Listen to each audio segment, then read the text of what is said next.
Welcome, my name is Colleen Tauke and I'm a sewing specialist here at Fons Porter. In this Quilting Quickly tutorial, we will look at the quilt called Flight Path. If you'd like to purchase this pattern, please visit our website. We're going to be working with 2.5-inch pre-cut strips, and as you can see behind me, the dynamic design is created with those bright colors and stripes, and then having kind of a modified flying geese units that weave up through the quilt. So those 2.5-inch pre-cut strips, and then some white for kind of a neutral ground area, and then a dark purple ends up being the border. So from those strips, you're going to follow your instructions for the number to put together, but this is what you're going, kind of a piece of what you're going to be doing. You're going to be sewing your strips together, and this is a reminder that whenever you're putting strips together, you should sew in alternating directions, so that if you were to stitch from this end to the other every single time, the middle of section like this will get a little bit skewed. It'll go off to at a kind of like a parallelogram, bending to one direction. So we suggest that you alternate your stitching rows each time you put another piece on. If you'd like to, you can work in pairs and then put those together, whatever you're most comfortable with, but try to sew in different directions. Then what you're going to be doing is you're going to cut off an 8.5-inch wide piece, and that's the left hand side of the quilt there. And then the remaining you'll trim to a 26.5-inch, which is the wider side, the right hand side of this quilt top. So the fun part is deciding which brights to put next to each other. You can have fun kind of being your own little designer and pair up colors the way you like them in sequence. Then we need to create that modified flying geese unit.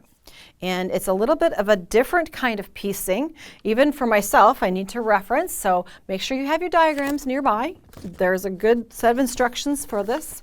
So what we're going to be doing is taking different size squares, and you're going to use the dark purple, which is kind of the same as the border for the flying geese unit itself.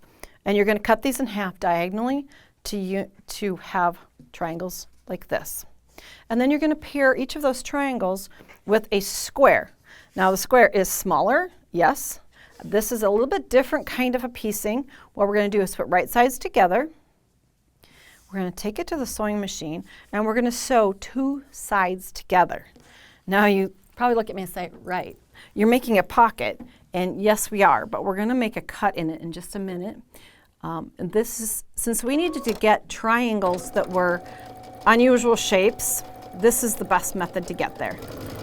So you can have a little bit of fun with a little bit different technique. Now I've stopped 1/4 inch from the last edge there, and I'm turning the corner and stitching this last side. So yes, I have made a pocket at this point, and you think the bright colors on the inside. There's one process here. We're just going to take our ruler and a rotary cutter, and we're going to cut this into two pieces. So we're going to go diagonally across the block in this direction, corner to corner, and when we open them up, we'll have a 1/4 square and a 1/2 square triangle ready to put into that flying geese column that we're creating in our quilt. Okay, now remember I said directions are important, so I'm going to lay these out so that it keeps me telling you how to put this together properly, because it's just a little bit different. We're going to build from the bottom of the quilt upward. So we're going to create like this. The first piece goes here, the next goes here. And then you can see that kind of stair-stepping that's going on. There is one more piece that's going to go in here. The very bottom of the quilt is triangle C. We're going to put here. The very bottom edge of our quilt is actually going to be right here. So what you're going to do in the construction process, I'll just lay a couple more of these out and then we'll talk through the directions here. And then we would have another one going here. You can start to see that column effect as the flying geese make a zigzag, and you can see that the outer edges of this. The construction is a little bit different since I said bottoms up. Here we go. We're going to put the C triangle on first. You're going to match up this corner. Be careful with these pieces because you do have bias edges here, but you're going to seam and then press outward. And then once you have that joined, you have a nice straight edge here. look what it matches up with. This side, match up your corners here and seam along here. Open it out. You've created a long edge here. It's kind of like a braid or a weave at this point.